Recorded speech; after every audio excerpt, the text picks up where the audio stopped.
நாம் நினைத்துக் கொள்ள வேண்டிய முக்கியமான காரியங்கள், எப்பயுமே நினைவில் வைத்துக் கொள்ள வேண்டிய காரியங்கள். ஹல்லேலூயா.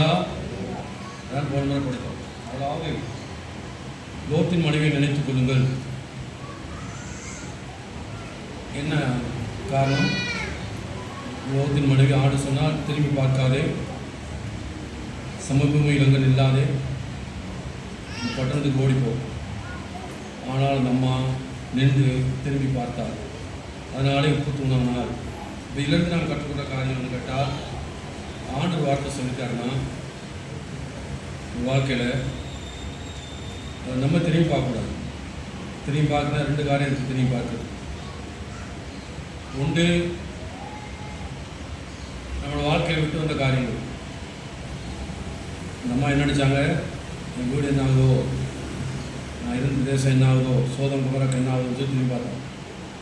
உடனே நான் விட்ட காரியங்கள். அதான் பவுல் சொல்கிறேன், எல்லாத்தையும் நஷ்டப்பட்டு விட்டேன், குப்பையுமாக எண்ணுகிறேன். அதான் பின்னாடைகளும் பெண்ணுக்குள்ளையெல்லாம் மறந்துடுறேன்னு சொல்லுவார். பின்னாடைகளும் மறந்துடும். ரெண்டாவது, நாம் செய்த காரியம். கர்த்தருக்கென்று பெரிய காரியம் செய்திருப்போம். அது கலப்பையில் கை வைத்து விட்டு திரும்பி பார்க்கவும் தேவன் ராஜ்யத்துக்கு தகுதியிடும் அல்ல. இவ்வளவு செய்தனே, இவ்வளவு ஊழியம் செய்தனே, இவ்வளவுதான் செய்தனே, ஆண்டது இவ்வளவுதான் கொடுத்தனேன்னு சொல்லி திரும்பி பார்க்குறது. இரண்டு ஆபத்தானது. கர்த்தர் சோதனை. ஆகவே ஒன்று, நாம் விட்டு வந்த காரியங்கள். லோத்தின் மனைவி தன் விட்டு வந்த தேசம் நடக்கும்னு சொல்லி திரும்பி பார்த்தபடினாலே அவள் அந்த இடத்துல போதுனானால். ரெண்டாவது, நாம் கர்த்தருக்கென்று செய்கிற காரியங்கள். முன்னுக்கு தான் பார்க்கணும். போரடிக்கிற மாட்டேன். யாராவது இந்த உலகன் முன்னால் பார்த்தா போரடிக்கணும். பெண்ணுக்கு திரும்பி பார்த்தா நீ இவ்வளவு தூரம் செஞ்சிருக்கனே விட சோறு வந்துடும். அதான் கலப்பையில் கையை வைத்து விட்டு திரும்பி பார்க்க. நாம் செய்த காரியங்கள் அல்ல, இனி செய்ய போட வேண்டிய காரியம் அநேகம் இருக்குது. ஹல்லேலூயா. விட்டு வந்ததில்லை, இன்னும் போக வேண்டிய தூரம் வெகு தூரம் இருக்குது. ஆகையினால் லோத்தின் மனைவி நினைத்துக் கொள்ளுங்கள். என்ன நடக்குமோ, ஏது நடக்குமோ, நான் விட்டு வந்த தேசம் என்ன நடக்க போகிறது. ஆகவே கர்த்தர் சொல்லிட்டா நம்ம கீழ்ப்படியணும். அதை விட்டுட்டு என்ன நடக்கும், ஏது நடக்கும்னு திரும்பி பார்த்து நமக்கு நாமே தண்டனை வகித்துக் கொள்ளாதபடிக்கு. ரெண்டாவது, கர்த்தர் கண்டு நாம் செய்த பல நல்ல காரியங்கள் உங்களுடைய செய்திருப்போம், கொடுத்துருப்போம், பிரயாசப்பட்டிருப்போம். இவ்வளவு செய்தேன்னு சொல்லி நாம் அதை திரும்பி பார்க்கக்கூடாது. செய்ய வேண்டிய காரியங்கள் எவ்வளவு இருக்கிறது. செய்ய வேண்டிய காரியம் நிறைய இருக்குது. ஹல்லேலூயா. ரெண்டாவது பார்த்தோம், கர்த்தர் சோத்திரம்.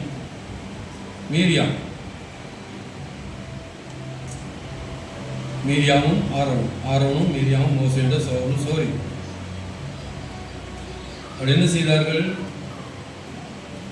மீரியாவை நினைத்துக் கொள்ளுங்கள். வாசிங்க உபாகம் 24:9. வாசிங்க 19 24:9. உபாகம் புஸ்தகம்.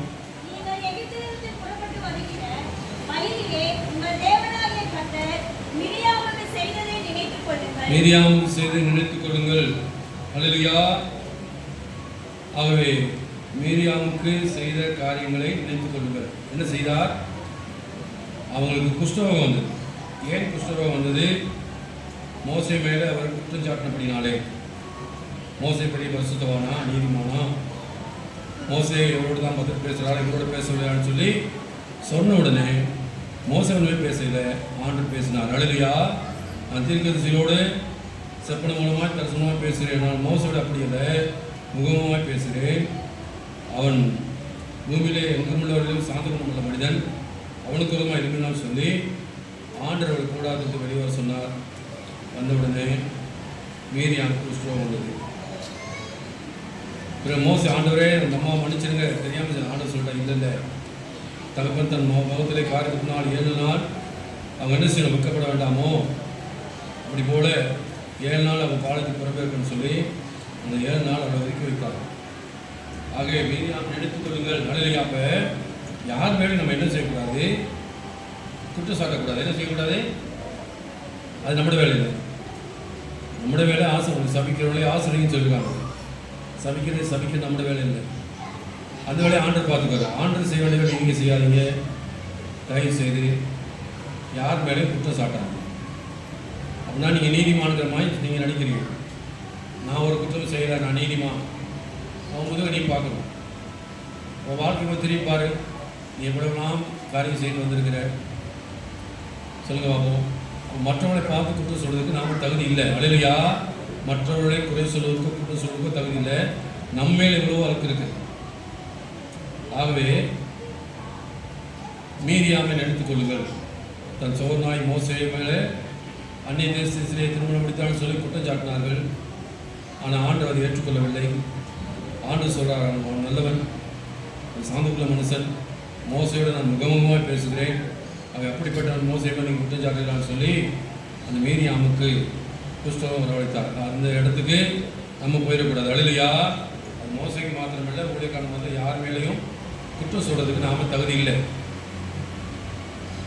கற்று சொல் சும்மா உட்காந்து அவங்க செல்ல இவங்க செல்ல நான் மட்டும் தான் பரிசுத்தம், நாங்கள் மட்டும் தான் பரிசுத்தம், எங்கள் குடும்பம் தான் பரிசுத்தம் பேசிட்டு உட்காந்துருக்காத, குஷ்டரோகம் வந்துடும். அல்லேலூயா.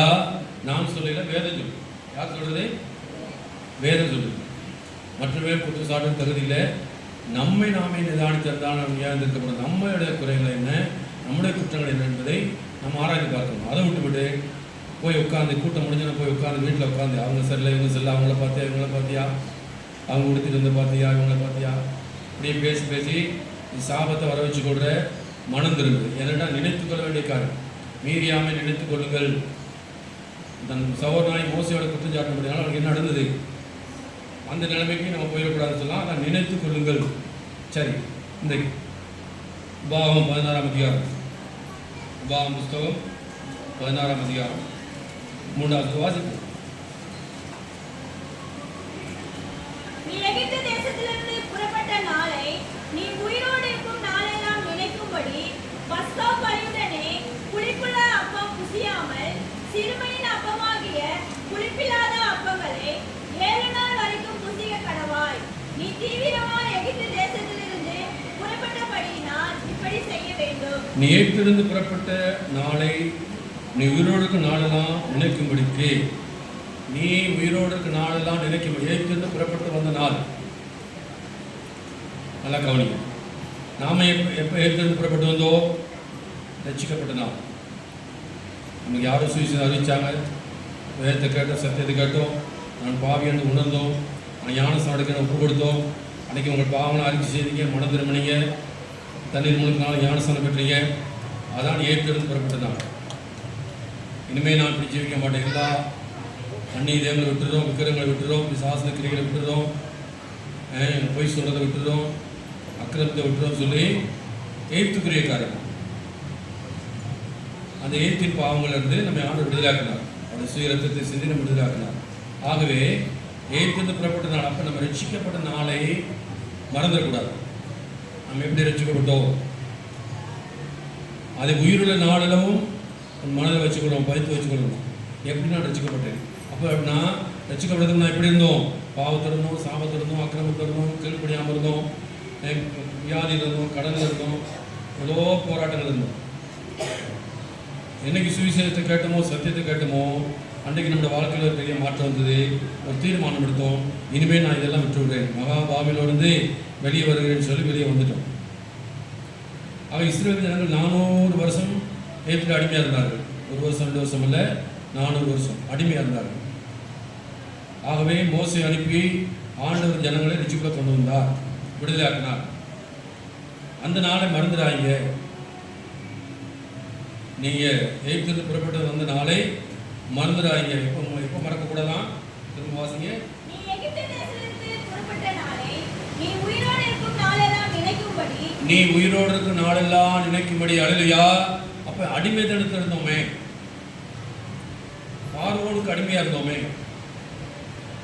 இரவு முழுவதும் வேலை, பகல் முழுவதும் வேலை, நிம்மதி கிடையாது, சமாதானம் கிடையாது, தெய்வத்தை ஆராதிக்க முடியாது.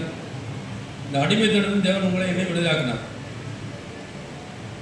ஆகவே ஜீவனுள்ள நாளெல்லாம், நீ உயிரோடுக்கு நாளெல்லாம், நீ ஏற்கனவே புறப்பட்ட நாளை உயிரோடுக்கு நாளெல்லாம் நினைக்கும்படி. பாருங்க, அடிமைத்தனத்திலிருந்து தேவன் நம்மை வெளியே கொண்டு வந்தார். அதான் ரட்சிக்கப்பட்ட நாள். இஸ்ரவேல் ஜனங்கள் ரட்சிக்கப்பட்ட நாள் என்னது? அந்த 400 வருஷம் முடியும் பொழுது 430 வருஷம் அவங்க எல்லாரும் எகிப்திலிருந்து வெளியே கொண்டு வந்தார்கள். அதான் நான் வேதம் சொல்லுது. இப்போ வாசிக்க யாத்திராமம் 12ஆம் அதிகாரத்துக்கு வருவோம். யாத்திராமம் எப்படி வெளிவந்தான்னு பார்ப்போம். முதல் வாசிப்போம். கர்த்தர் எகிப்து தேசத்தில் மோசேயையும் ஆரோனையும் நோக்கி, இந்த மாதம் உங்களுக்கு பிரதான மாதம், இது உங்களுக்கு வருஷத்தின் முதலாம் மாதமாய் ஆண்டு சொல்றாரு. நல்ல கவனி. எகிப்திலிருந்து புறப்பட போறாங்க. இந்த ராத்திரிலே புறப்பட போறாங்க. இதுவரையும் செய்த அற்புதங்களுக்கு பார்வோன் செய்யும் ஆண்டவர் இருதயத்தை பார்வோன் இருதயத்தை கடினப்படுத்தினார். இப்போ கடைசி அற்புதம் நடக்க போகுது. ஆண்டு சொல்றா, இது உங்களுக்கு பிரதான மாதம். இந்த மாதம் உங்களுக்கு வருஷத்தில் முதல் மாதமாக இருக்கட்டும். நீங்கள் இன்றைக்கு புறப்பட போறீங்க. இந்த மாதம் உங்களுக்கு பிரதான மாதம். இது உங்களுக்கு வருஷத்தில் முதலாவது மாதமாக இருப்பதாக நீங்கள் இஸ்ரவேல் சபையார் யாவரையும் நோக்கி, இந்த மாதம் 10ஆம் தேதியிலே வீட்டு தலைவர்கள் வீட்டுக்கு ஒரு ஆட்டுக்குட்டியாக ஒவ்வொருவரும் ஒவ்வொரு ஆட்டுக்குட்டியும் தெரிந்து கொள்ளப்படுவார்கள். அல்லேலூயா. அப்போ எப்படி அவங்க ஆட்டுக்குட்டியை எடுத்து தங்கள் வீட்டுக்கு ஒவ்வொருவருக்கும் ஒவ்வொரு குடும்பத்துக்கும் ஒரு ஆட்டுக்குட்டி எடுத்து அதை அடித்து அதை புசிக்க வேண்டும். அது என்னதுக்கு அடையாளம்? இயேசு கிறிஸ்து நமக்கான ரத்தம் சின்னதுனாலே, நமக்கான அடிக்கப்படுறதுக்கு அடையாளம். அன்றைக்கு அவர் ஆட்டுக்குட்டியினாலே, அவர் ரத்தத்தினாலே மீட்கப்படுறது போல இஸ்ரவேல் ஜனங்கள் நம்மை இயேசு நம்முடைய சுய ரத்தத்தினாலே மீட்டுக் கொண்டார். அல்லேலூயா. அப்போ அதுக்கு முன்னே எப்படி இருந்தாங்க? அடிமை தனத்தில் இருந்தாங்க. அன்றைக்கு அந்த ஆட்டுக்குட்டியை அடித்து அன்றைக்கு புசித்து புளிப்பில்லாத அப்பம். ஏன் புளிப்பில்லாத அப்பம்னு சொல்லப்பட்டிருக்குது? அதில் மாவு புளிக்கணும். இப்போ டைம் இல்லை. அந்த ராத்திரிலே அவங்க எல்லாரும் புறப்பட்டு ஆக வேண்டும்.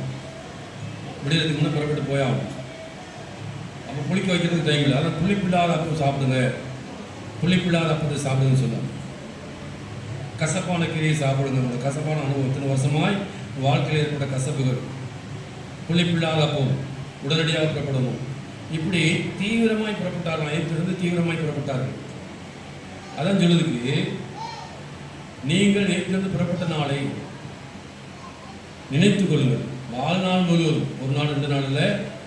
அப்போ நாம் ஒரு காலத்துக்கு அடிமை தடுத்து இருந்தோமே, எப்படி ஆண்டு நம்ம விடுதலாக்கினார்? எப்படி ரசிக்கப்பட்டோம்? சொல்லுவாப்போம். பாவத்தில் இருந்தோம், சாபத்தில் இருந்தோம், வியாதி இருந்தோம், கஷ்டத்தில் இருந்தோம். நம்மளை விசாரிக்க ஆளில் யாரோ ஒருவர் வந்து நமக்கு சுவிசேஷம் அறிவிச்சாங்க, சத்தியம் சொன்னாங்க. அவங்களை நம்பி நம்மளும் சபைக்கு வந்தோம். வந்த பாடு இயேசுனார் நம்மை விடுவித்தார், சமாதானத்தை கொடுத்தார், சந்தோஷத்தை கொடுத்தார். ஆனால் என்ன நடக்குது? இஸ்ரவேல் ஜனங்கள் வனாந்தரம் வந்தபடி நடந்துச்சு. திரும்பவும் விக்கிரகாணிக்கு போனாங்க. தேவன் அவர்களை விடுவித்தார், அடிமைதன் விடுதலை கொண்டு வந்தார். இப்போ என்ன செய்கிறாங்க? மோசே எங்கேயோ போயிட்டாரு. அதனால நம்ம ஒரு விக்கிரத்தை செஞ்சு வணங்குவோம், ஒரு கண்டுபிடி செய்து வணங்க துவங்கிட்டாங்க. தேவனை மறந்துட்டாங்க, மோசையை மறந்துட்டாங்க. மோசைக்கு என்ன நடந்துச்சு தெரியாது, மோசை வரவில்லை. ஆகவே நான் விற்கிறது. அப்போ இதுதான் இன்றைக்கு நம்மளோட வாழ்க்கை நடக்குதுன்னு கேட்டால், ஆண்டவன் அற்புதமாக ஆச்சரியமாக விடுதலாக்கினார். இன்றைக்கி நம்ம திரும்பவும் பழையபடி அடிமை நுகத்துக்கு போயிட்டோம், அடிமைத்தனத்துக்கு போயிட்டோம், பழைய காரியங்களுக்கு போயிட்டோம். நாள் பார்க்கறது, நேரம் பார்க்கறது, சோசியல் கூப்பிட்டு பார்க்கறது, மந்திரக்காரர் கூப்பிட்டு பார்க்கறது, இப்படிப்பட்ட இந்த சடங்காச்சாரங்களுக்கெல்லாம் நாம் உட்பட்டு போயிட்டோம். சடங்காச்சாரங்கள் அடிமைதனத்திலிருந்து விடுதலாக்கின ஆண்டவர். அல்லேலூயா. எகிப்தின் அடிமை 400 வருஷம் அடிமைதனத்திலிருந்து விடுதலாக்கின ஆண்டவர்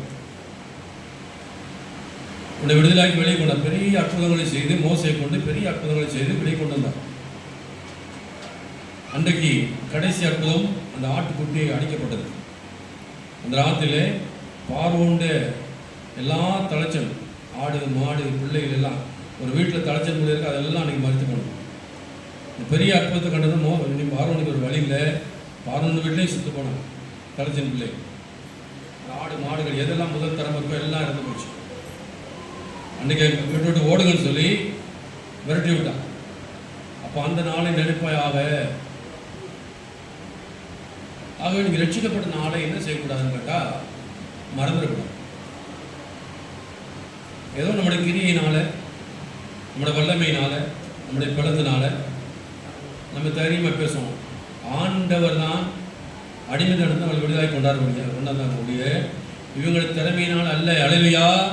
இவங்களுடைய எந்த ஒரு கிரியினாலும் அல்ல, ஆண்டவரே மோசே அனுப்பி பெரிய அற்புதங்களை செய்து அடுவில் மோசையை போல இயேசு கிறிஸ்து நமக்காண்டி பலியிடப்பட்டு நமக்காண்டி ரத்தம் சிந்தி கல்வாரியில் மறித்து நமக்காக போய் பறந்து பேசி கொண்டிருக்கிறார். அவருடைய பலியினாலே நம்ம மீட்கப்பட்டிருக்கிறோம். நம்முடைய திறமையினால இல்லை. நான் ரசிக்கப்பட்டேன், நான் அப்படி செஞ்சேன் இப்படி செஞ்சேன், என்னால் எல்லாம் முடியும் அப்படிங்கிறது அல்ல. ஒன்றுமே முடியலை. ஆக மொத்தம் அவர் என்ன செய்தார்? கூக்குரலிட்டார். ஆண்டவர் நோக்கி கூக்குரலிட்டார். ஆண்டவர் ரட்சகனை அனுப்பி மோசை அனுப்பி அவரை விடுதலை கொண்டார். அதுக்கு அந்த நாளை என்ன செய்யக்கூடாது? மறந்துடக்கூடாது. ரட்சிப்பு நாள். நம்ம எப்படி ரட்சிக்கப்பட்டோம்? புத்தகம் எல்லாரும் எடுப்போம்.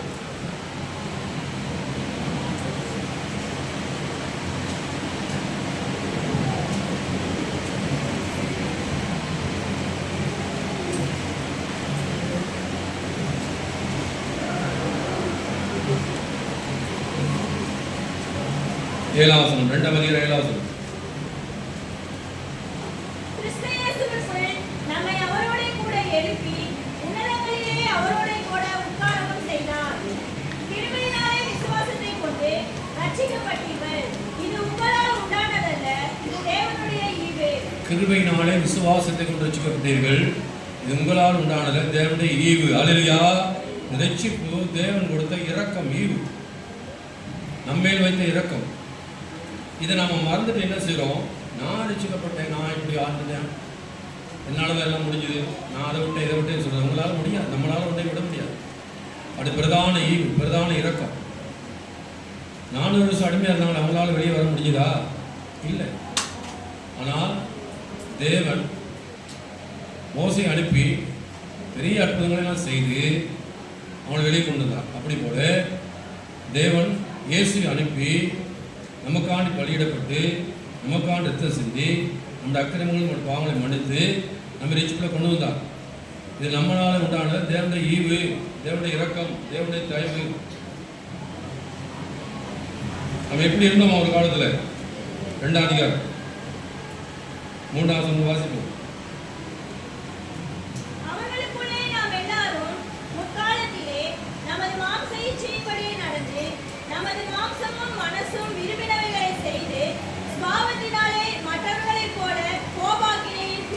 சுபாவத்தினாலே மற்றவர்களை போல கோபாக்கினின் பிள்ளைகள், கோபத்துக்கு ஆக்கினைக்கு, கோப ஆக்கினை தண்டனைக்கு உள்ளவர்களாக இருந்தோம். நல்லா கவனிங்க. அவர்களுக்குள்ளே நாம் எல்லாரும் முன்காலத்திலே நமது மாம்ச இச்சையின்படி நடந்து நமது மாம்சமும் மனசும் விரும்பினங்களை செய்து சுபாவத்தினாலே மற்றவர்களைப் போல கோபாக்கினின் பிள்ளைகளாக இருந்தோம். சுபாவமே நம்ம என்ன செஞ்சு பாவத்திலையும் சாபத்திலையும் அக்கிரமத்திலையும் நம்ம வச்சிருச்சு. ஆக்கினைக்குரிய தண்டனைக்குரியவராக இருந்தோம். இப்போ நம்ம தண்டனைக்குரியவர்கள் அல்ல. ஒரு காலத்தில் அப்படி தான் இருந்தோம். இன்னும் அடுத்த வருஷம் வரும்.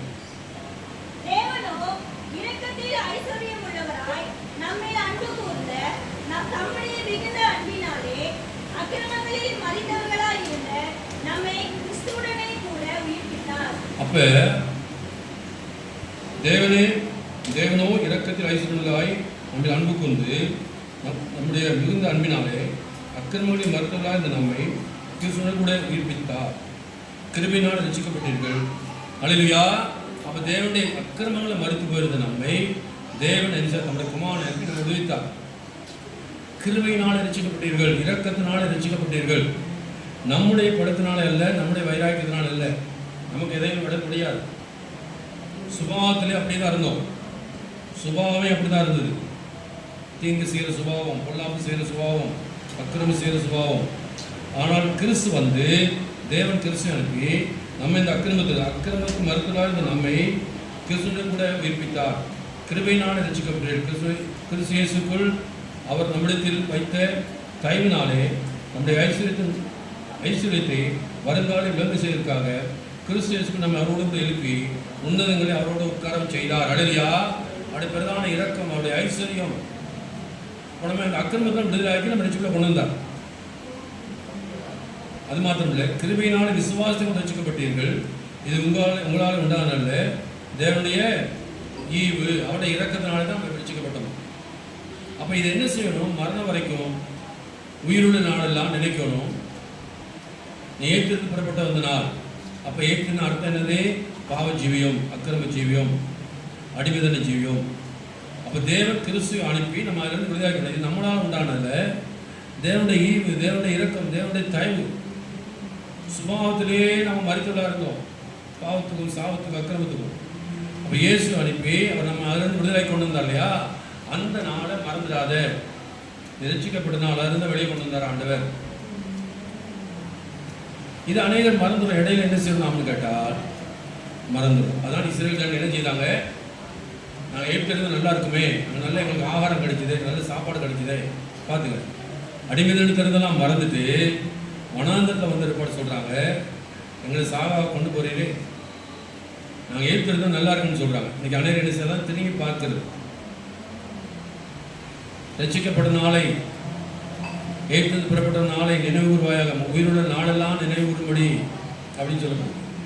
நீங்கள் வனாந்தரத்துக்கு வந்து திரும்பவும் ஏற்றுக்குவோம், இருதயத்தில் ஏற்றுக்கு திரும்பினார்கள். அல்லேலூயா.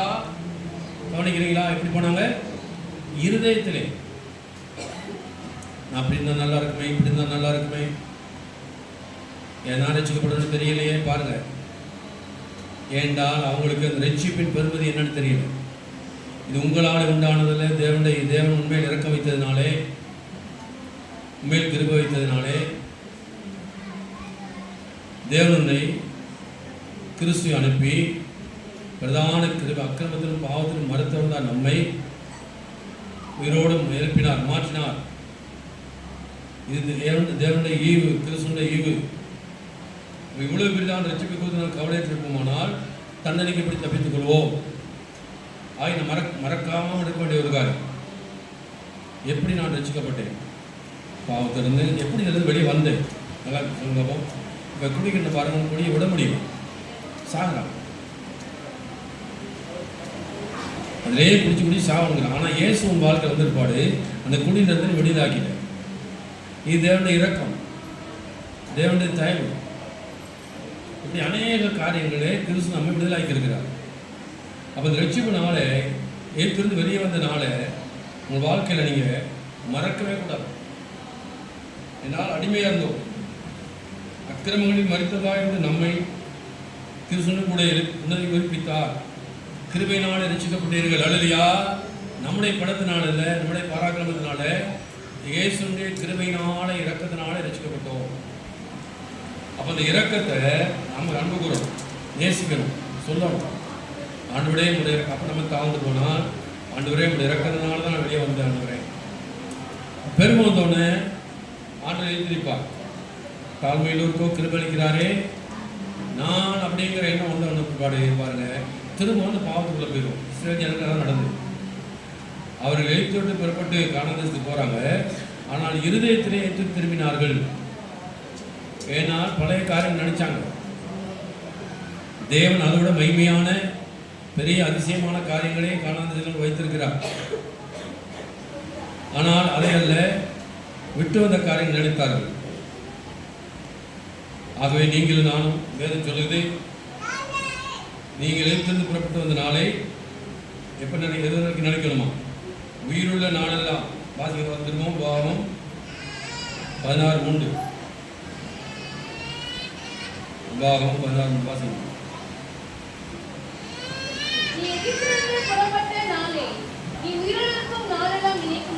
உயிரோடு இருக்கும் நாளெல்லாம் நினைக்கும்படிக்கு. அல்லேலூயா.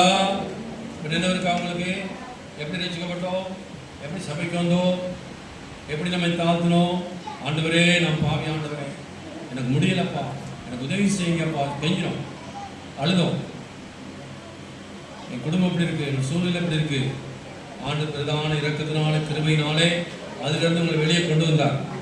ஆனால் இப்போ மறந்துட்டு நம்ம என்ன சொல்கிறோம், நான் அப்படி இருந்திருப்பேன், இப்படி இருந்திருப்பேன், உலகத்தில் இருந்தா நான் பெரிய ஆளாக இருந்திருப்பேன்னு சொல்கிறோம். மறித்து போயிருக்கோம். நாம் ரட்சிக்கப்படாவிட்டால் இந்நேரம் நாம் உயிரோடு இருக்க மாட்டோம். மறுத்து போயிருக்கோம். அப்படி பிரதான இரக்கத்தினால கிருபையினாலும் தேவன் நம்மை உயிரோடு ஜீவனோடு வைத்திருக்கிறார். ஏனென்றால் அவர் அனைத்து நோக்கம் நிறைவேறும்படியாக நம்ம வைத்திருக்கிறார். அவருடைய சித்த நிறைவேறு வரைக்கும் நம்ம வைத்திருக்கோம். ஆகவே ஏற்று புறப்பட்டு வந்த நாளை என்ன செய்யக்கூடாது, நம்ம ஒரு நாளும் மறக்கக்கூடாது. ஆகவே இது உங்களுக்கு தகுதியினால் அல்ல, உங்களுடைய திறமையினால் அல்ல, கிருபையினாலே விசுவாசத்தை கொண்டு வச்சுக்கப்பட்டீர்கள். ஆகவே ஒருவனும் பெருமை பாராட்ட இடமில்லை. அவருடைய கிருபைதான் நம்மை ரட்சித்தது. அல்லேலூயா. ஒருவர் பெருமை பாராட்டபடிக்கு இது கிரியினாலே உண்டானது அல்ல.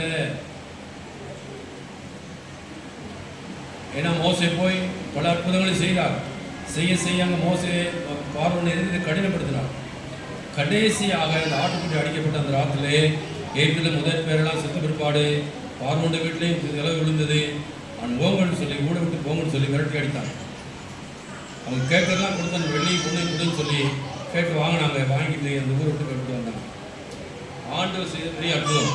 அதே போல தான் நம்மளும் பாவத்திலும் சாவத்திலும் அக்கிரமத்திலும் மூழ்கி போயிருந்த நம்மை தேவனுடைய பிரதான கிருபையினாலே இயேசு கிறிஸ்துவை கொண்டு நம்ம ரட்சித்தார். அல்லேலூயா. ஆகவே அந்த நாளை ஒரு நாளும் உயிருள்ள நாளில் என்ன செய்யக்கூடாது, நம்ம மறக்கக்கூடாது. சரி, அடுத்து வாசிப்போம். எபிரேயர் புஸ்தகம் 10ஆம் அதிகாரம். எதெல்லாம் மறக்கக்கூடாது? எபிரேயர் புஸ்தகம் 10ஆம் அதிகாரம் 32ஆம் வசனம் வாசிப்போம். முந்தின நாட்களை நினைத்துக் கொள்ளுங்கள். நீங்கள் பிரகாசமாக்கப்பட்டிருந்த அந்த நாட்களில் உபத்திரவங்களாகிய மிகுந்த போராட்டத்தை சகித்தீர்களே. கவனிச்சீங்களா?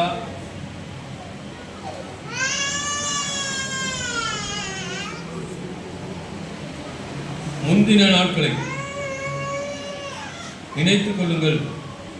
நீங்கள் பிரகாசமாக்கப்பட்டிருந்த அந்த நாட்களிலே உபத்திரவங்களாகிய மிகுந்த போராட்டங்களை சகித்தீர்களே. அல்லேலூயா.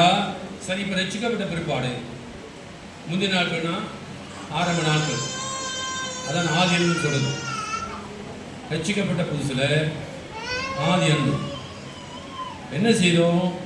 நமக்கு வந்த எல்லா போராட்டங்களையும் தேவன் அனுமதித்தார்னு சொல்லி பொறுமையாக சகித்தோமா? முந்தின நாட்களை நினைத்துக் கொள்ளுங்கள். நீங்கள் பிரகாசமாக்கப்பட்டிருந்த அந்த நாட்களில் உபத்திரவங்களாகிய மிகுந்த போராட்டம் சகித்தீர்களே. நிந்தைகளினாலும் உபத்திரங்களினாலும் நீங்கள் வேடிக்கப்பட்டதும் அல்லாமல் அப்படி நடத்தப்பட்டவர்களுக்கு பங்காளிகளும் ஆனீர்கள். நல்லா கவனம். முந்தின நாட்கள், ஏற்கனவே புறப்பட்ட நாட்கள் மறக்கக்கூடாது. முந்தின நாட்கள் அப்போ நீங்கள் ரட்சிக்கப்பட்ட புதுசில் ரட்சிக்கப்பட்ட நாட்களில் எப்படி இருந்தோம்? எல்லாம் இயேசுனுக்கு அனுமதிக்கிறார், எல்லாம் நன்மைக்கு தான் செய்கிறார். எது வந்தாலும் சரி, நான் இயேசுக்காண்டி ஜீவிப்பேன். அல்லேலூயா. முந்தின நாள். இப்போ எப்படி இருக்குது? இப்போ எல்லாம் மறந்துடும். எவ்வளோ உபத்திரம் வந்தாலும், எவ்வளோ கஷ்டம் வந்தாலும், எவ்வளோ நஷ்டம் வந்தாலும் ஆண்டவர் எனக்கு அனுமதிக்கிறான்னு ஆண்டவர் தான் நம்ம நினைச்சோம். இப்போ நம்ம என்ன செய்கிறோம்? மனிதன் மேலே கை நின்றோம். அவங்க நாள் தான் வந்துச்சு, இவங்க நாள் தான் வந்துச்சு. பாருங்கள், குறை சொல்கிறது இல்லை. எந்த கோர்ஸு ஜனங்கள் கூட குறை சொல்கிற ஜனங்கள் உலகத்தில் கிடையாது. தெய்வத்தை மறந்துடும். ஆனால் ஆரம்ப நாளுக்கு எப்படி இருந்துச்சு? எல்லாத்தையும் சகிக்கும், எல்லாத்தையும் பொறுமையாக சகிக்கும், எல்லா நன்மைகள் நடக்குது. அதுதான் இங்கே சொல்கிறது, முந்தின நாட்களை மறவாதிருங்கள். என்ன முந்தின நாட்கள்? நீங்கள் பிரகாசமாக்கப்பட்டிருந்த அந்த நாட்கள். அப்படின்னா ரட்சிக்கப்பட்ட நாட்கள். கவனிங்க, பிரகாசமாக்கப்பட்ட அந்த நாட்களில் உபத்திரவங்களாகிய மிகுந்த போராட்டம் சகித்தீர்கள். அல்லேலூயா. பெரிய போராட்டம் வந்துச்சு, கஷ்டங்கள் வந்துச்சு, நஷ்டங்கள் வந்துச்சு, நம்ம சகித்தோம். இப்போ என்ன செய்கிறோம்? கஷ்டம் வரக்கூடாது. எந்த கோர்ஸ் அனுபவம் என்னன்னு கேட்டால், எந்த கோர்ஸ் ஆரம்ப நாட்களில் எல்லாரும் ஜெபிப்பாங்க, உபத்திரம் வரணும். உபத்திரத்துக்காண்டி ஜெபித்த காலம் உண்டு. எதுக்காக அப்படின்னு கேட்டால், இந்த உபத்திரம் தான் உங்களை என்னையும் இயேசுவோட கூட ஐக்கியமாக வச்சிருக்குது. அல்லேலூயா. பாருங்க, அப்போஸ்தலர் காலத்தை பாருங்க. இந்த உபத்திரப்பட்ட காலத்தில் அவங்க இயேசுக்காண்டி வைராக்கியமாக இருந்தாங்க. சிறைச்சாலைக்கு போனாங்க, பிள்ளைகளை சாக கொடுத்தாங்க. சிறைச்சாலை வெளியே வர அவங்க அனுமதி பெற இல்லை, உள்ளுக்கு தீர்மானம் பண்ணாங்க. இவ்வளவுலாம் பாடுகள் அனுபவிச்சாங்க. ஏன்னு கேட்டால் அந்த அப்போ தான் ஊழியம் ஆரம்பிக்குது. இயேசுனார் எடுத்துட்டாரு. அப்போஸ்தலர் காலம் உபத்திரத்தை சகித்தாங்க, போராட்டத்தை சகித்தாங்க. அப்போ நீங்கள் பிரகாசமாக, அதாவது ரட்சிக்கப்பட்ட நாட்கள், எவ்வளோ போராட்டம் நம்மளோட வாழ்க்கையில் வந்துச்சு, எல்லாத்தையும் சகித்தோம். நாளாக நாளாக இப்போ என்ன நடக்குதுன்னு கேட்டால், இப்போ ஆண்டவர் மறந்துட்டோம். இப்போ நம்ம மனுஷன் நோக்கி பார்க்குறோம். அவங்களால தான் எனக்கு பிரச்சனை, இவங்களால தான் பிரச்சனை, அவங்க எப்படி. பிரியமானவர்களே, தேவன் அனுமதிக்காதபடி நம்முடைய வாழ்க்கையில ஒன்றுமே நடக்காது. அல்லேலூயா. மோசே அங்கே உடன்படிக்கை பெட்டியில் முன்னுக்கு விட்டு பின்னுக்கு நடந்த மாதிரி போகிறார் தாவீது. அப்போ ஒரு கல்லறிகிறார். அப்போ கூடுதல் சொல்கிறாங்க, ஐயா அவனை போய் நாங்கள் அடித்து கொண்டுறோம், வேணாம் விட்டு ஆண்டர் அவனை தூசிக்கும்படி கல்லறியும்படி தேவன் அனுமதி கொடுத்திருக்கிறார். அல்லேலூயா, அல்லேலூயா.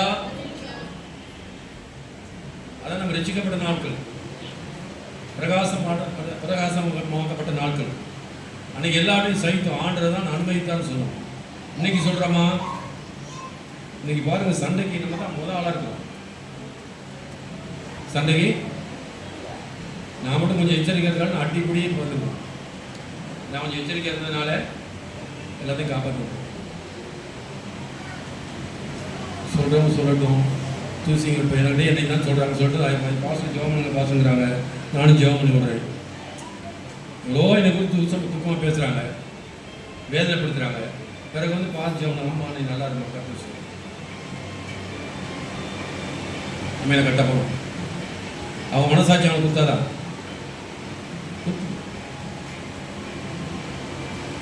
அப்போ ஆரம்ப நாட்கள் இப்படி வாலிப நாட்களில் ரசிக்கப்பட்டு ஊழித்து வர நாட்களில் எவ்வளோ போராட்டங்கள், எவ்வளோ கஷ்டங்கள், எவ்வளோ வேதனைகள், பாடுகள் எல்லாம் இயேசுக்காண்டி ரொம்ப இலகுவாக இருந்துச்சு. அது பெருசாக தெரியவே இல்லை. இன்னைக்கு சின்ன காரியம் கூட நம்ம பாதிக்குது. ஏனென்றால் அப்போ இயேசு முன்னுக்கு வச்சுருந்தோம், இப்போ இயேசு பெண்ணுக்கு வச்சுட்டோம். அல்லேலூயா. கவனமாக இருக்கு. பாட்டு மட்டும் படிக்கிறோம். இயேசுவின் முன்னே, சிலுவை முன்னே, உலகமே பின்னே அப்படிங்கிறோம். இன்றைக்கு இயேசு முன்னுக்கு வைக்கும். தேவன் அனுமதிக்கிறார். அல்லேலூயா. அவன் பிரகாசமாக்கப்பட்ட நாட்களை மறந்துடாதீங்க. ஏன் மறந்துடாதீங்கன்னு சொன்னா அன்றைக்கு வந்த எல்லா உபத்திரமும் நீங்கள் என்ன செஞ்சீங்க? சகித்தீங்க, பொறுமையாக இருந்தீங்க. பிலிப்பியர் 1:29 வாசிக்க பார்ப்போம். பிலிப்பியர் புஸ்தகம் 1ஆம் அதிகாரம். சீக்கிரம் வாசி.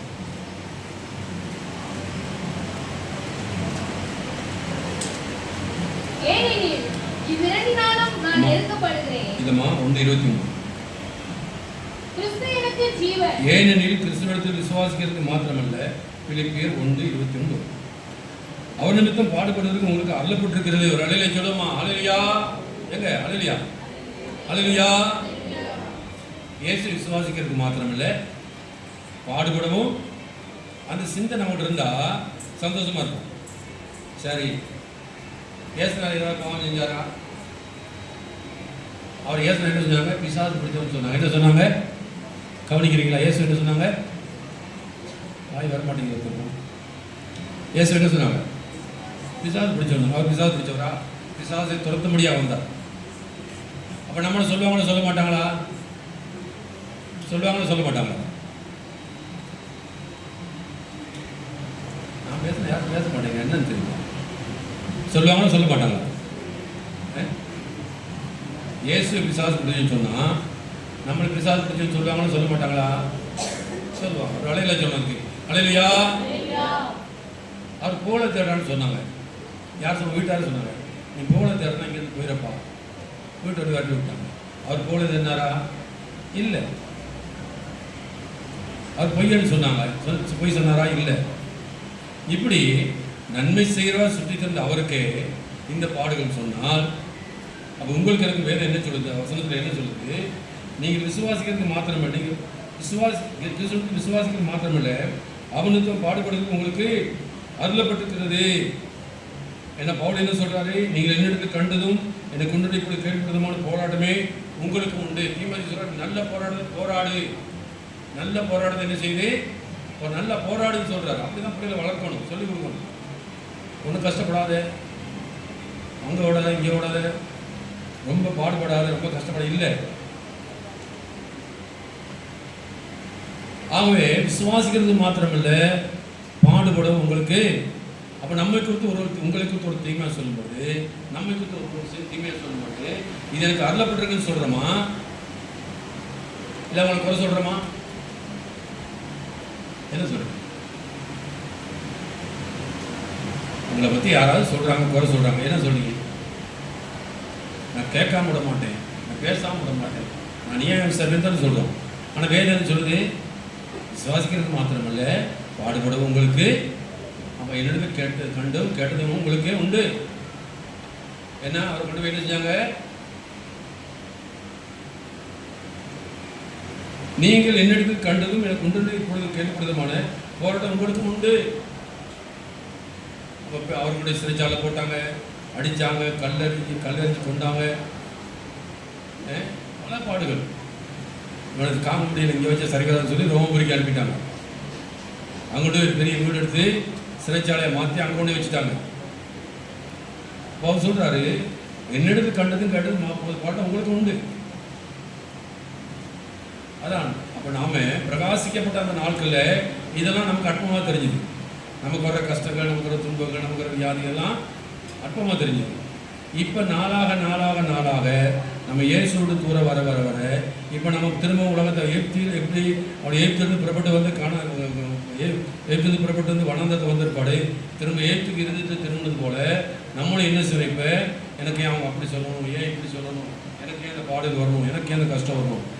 என்னிடத்து கண்டதும் கேட்டதுமான போராட்டம் உங்களுக்கு உண்டு. இதற்காக நீங்கள் அழைக்கப்பட்டிருக்கிறீர்கள். அல்லேலூயா. ஏன் என்று கிறிஸ்துவுக்கு விசுவாசிக்கிறது மாத்திரமில்லை, அவர் நிமித்தமாக பாடுபடுறது உங்களுக்கு என்ன செய்யப்பட்டிருக்கிறது?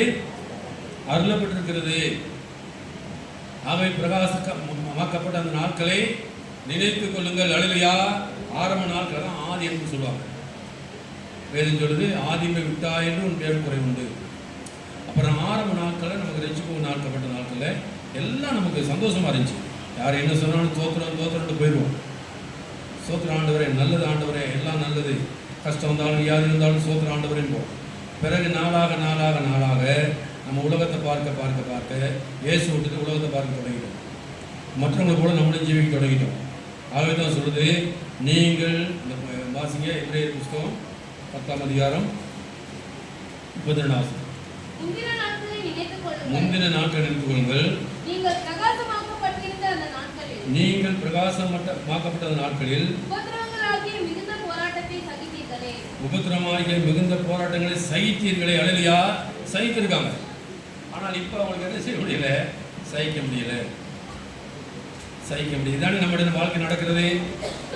அதுக்கு தான் வேதம் சொல்லுது, நீங்கள் நினைச்சு கொடுங்க, முந்தின நாட்கள் எப்படி இருந்தீங்க, ஆரம்ப நாட்கள் எப்படி இருந்தீங்க?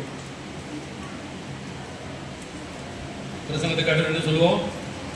ஆண்டவர் என் கூட படிச்சிங்களா, ஆண்டவர் என் கூட பேசினா சொல்லுவோம். இப்போ என்ன சொல்றீங்க?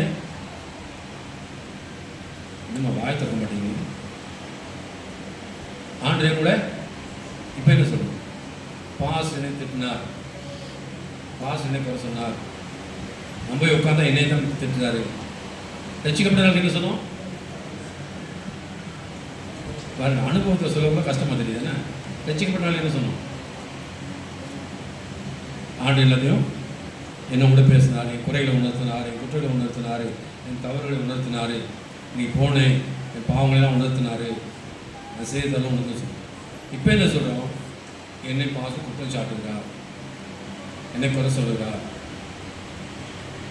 மாறிடுச்சு. இயேசுவை பார்க்குற பார்வை போயிடுச்சு. அதான் ஆரம்பத்திலே கொண்டது நம்பிக்கை, முடிவுகளை பற்றி கொண்டிருப்போம்னால் நாம் எப்படி இருப்போம்? அவராக மாறிடும். ஆரம்பத்தில் கொண்டது நம்பிக்கை, முடிவு வரையும் பற்றி கொண்டிருந்தார். பற்றக்கூடாது. தேவனுக்கு அன்பு கூறுவர்களுக்கு சகலமும் நன்மைக்காக நடக்கின்ற அறிந்திருக்கிறோம். ஆக நீங்கள் பிரகாசமாக்கப்பட்ட அந்த நாளை நினைத்துக் கொள்ளுங்கள். முந்தின நாட்களை என்ன செய்யணுமா? நினைக்கிறேன். பிரகாசமாக்கப்பட்ட அந்த நாட்கள் எது வந்தாலும் ஆண்டவர் தான் சொல்லி நினைத்தோம். இன்னைக்கு ஆண்டவர் விட்டுட்டு மனுஷரை பார்க்க தொடங்கிட்டோம், ஊழியக்காரை பார்க்க தொடங்கிட்டோம், சுற்றி இருக்கிற பார்க்க தொடங்கிட்டோம். அதனால நமக்கு என்ன செய்ய முடியல? உபத்திரவங்களை சகிக்க முடியவில்லை. அநேக பவுல் சொல்றாரு, ஆலோசனை சொல்றாரு, நாம் எல்லாரும் அநேக உபத்திரத்துக்கூடாக தேவன் ராஜ்யத்தில் பிரவேசிக்க வேண்டும். அநேக உபத்திரத்துக்கூடாக போகணும். அப்போ உபத்திரம் யார் மூலமாக வரலாம்? சகிக்கணும், பொறுமையாக இருக்கணும். எது வந்தாலும் சரி தேவன் அனுமதித்தாருங்கிற எண்ணம் நமக்குள்ளே வரணும். ஏன்னால் ரட்சிக்கப்பட்ட நாட்கள் பிரகாசமாக்கப்பட்ட நாட்களே அப்படிப்பட்ட எண்ணம் தான் நமக்கு இருந்துச்சு. அந்த எண்ணத்தை திரும்ப கொண்டு வாங்க எல்லாரும், நம்ம எல்லாரும் கொண்டு வருவோம். ஒருவன் தூசித்தால், ஒருவன் உங்களை குறை சொன்னால் தேவன் அனுமதிக்காதபடி யாரும் நம்ம தூசிக்க முடியாது, நம்ம குறை சொல்ல முடியாது. தேவன் அனுமதித்திருக்கிறார். அப்படின்னா சண்டை வராது, பிரச்சனை வராது, சச்சரவே இருக்காது. ஆண்டு சோதனை கொண்டு போயிடலாமே. ஆனால் இப்போ அப்படி இல்லை. நீ என்னை குறை சொல்கிறது, நீ என்னை பேசுறது, நான் யாரும் தெரியுமான்னு சொல்லி மனுஷரை பார்க்க படிக்கும். ஒரு காலத்தில் இயேசுவை பார்த்தோம். இயேசுவே நீர் அனுமதிக்கிறீர் ஆண்டவர், நன்றி ஆண்டவர்னு சொன்னோம். அது நமக்கு இலகுவாக இருந்துச்சு. அதான் இயேசுவை எனக்கும் மெதுவாயும் என் சுவை இலகுவாயும் இருக்கிறது. வருத்தப்பட்டு பாரசுகளே எல்லாரும் எடுத்து வாருங்கள், நான் உங்களுக்கு இளைப்பால் தருவேன். எனக்கும் மெதுவாயும் சுமை இலகுவாயும் இருக்கிறது. அப்போ அவர் அவ்வளோ பெரிய பாரத்தை சுமந்தவர், என் சுமை மெதுவாயும் இலகுவாக இருக்கிறது. காரணம் என்னன்னு கேட்டால் அவர் தேவனோட ஐக்கியமாக இருந்தார். அல்லேலூயா. கிறிஸ்துவோடு கூட ஐக்கியமாக இருந்தார். ஆக இந்த பாடுகளோடு அவருக்கு பெருசாக தெரியலை. நீ இயேசுவோடு கூட ஐக்கியமாக இருந்தால், இயேசுவோடு கூட உறவில் இருந்தால், இந்த வாழ்க்கை உலகத்தில் வர்றதான இந்த பாடுகள் பெரிய சுமையாக தெரியாது, கஷ்டமாக தெரியாது. இயேசு விட்டுட்டோம்னா நம்ம தான் சமைக்கிறோம், நமக்கு கஷ்டமாக தெரியும்.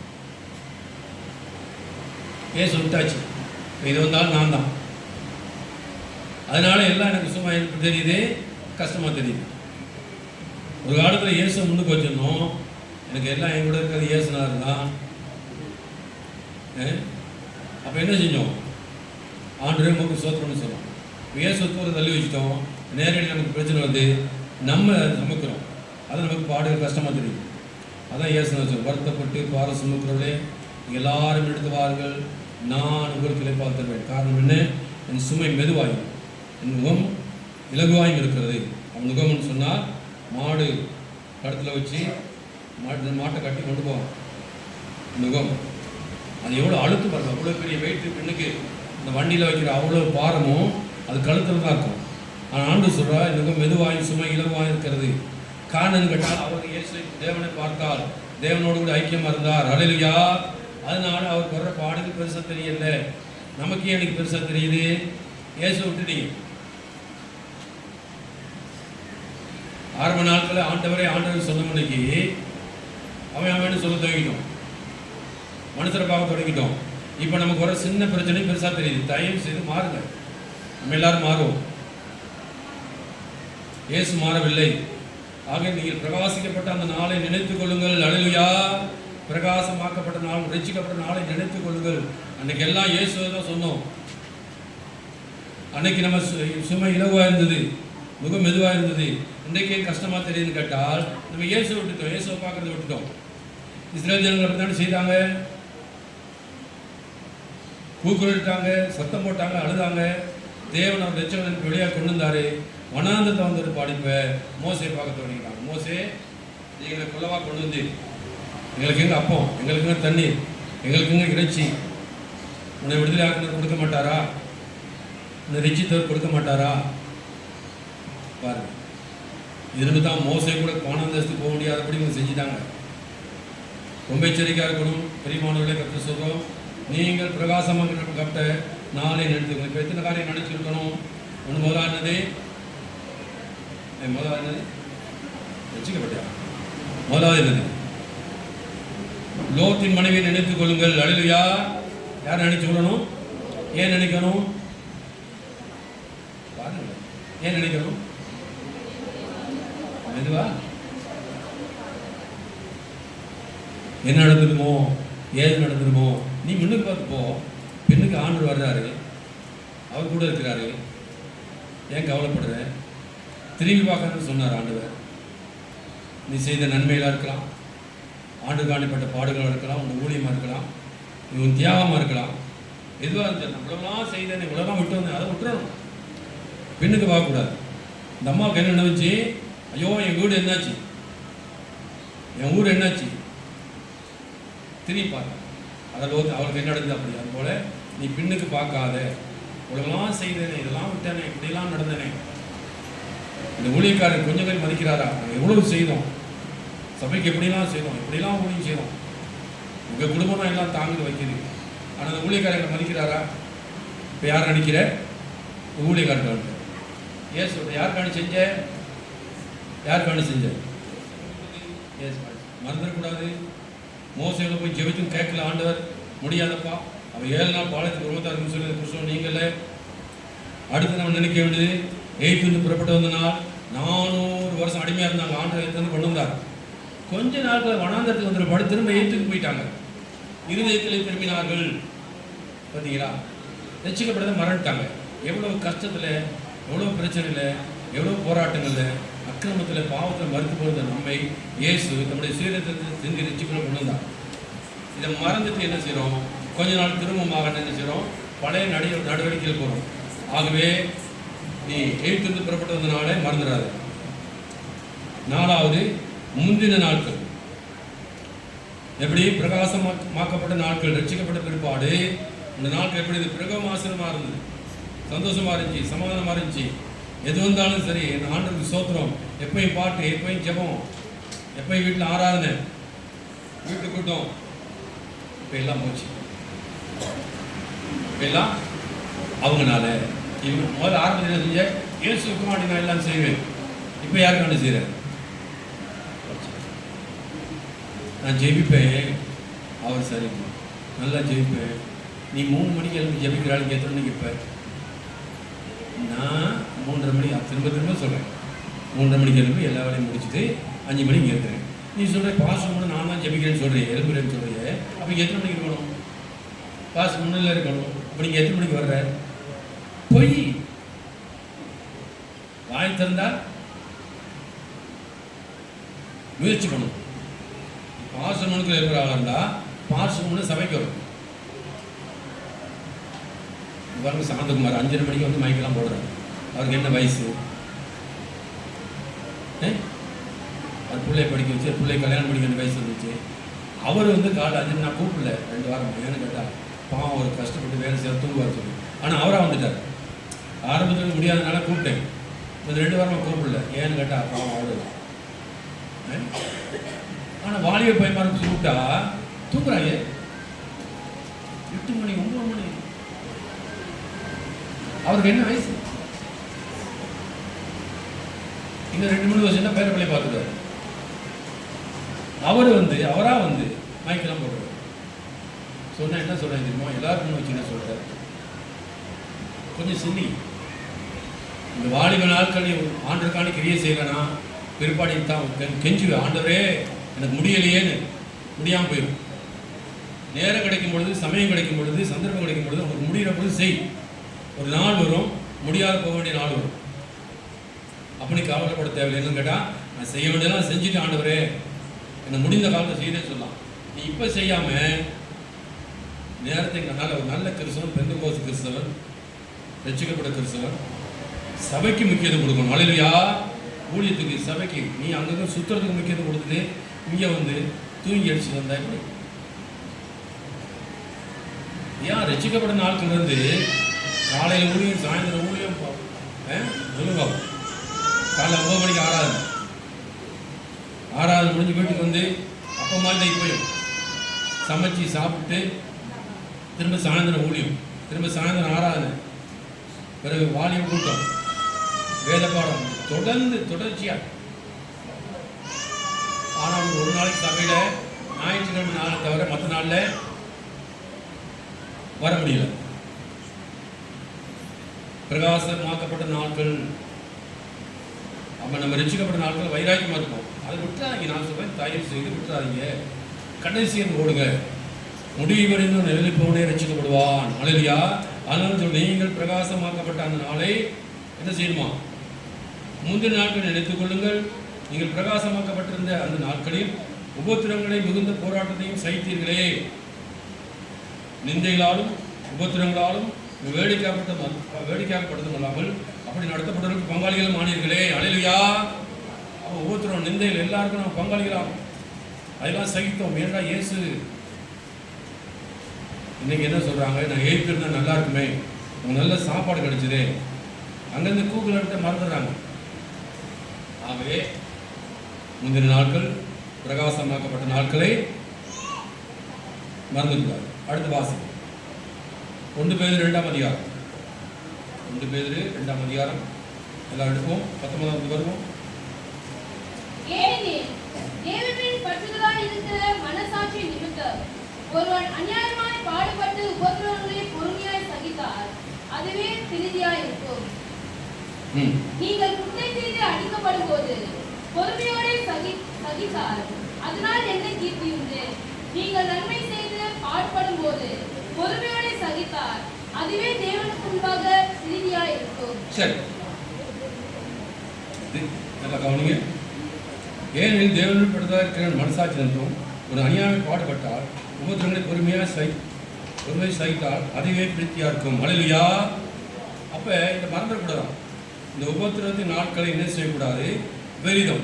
விபரீதங்களை சகித்து அவரையே நினைத்துக் கொள்ளுங்கள் வேதம் சொல்லும்.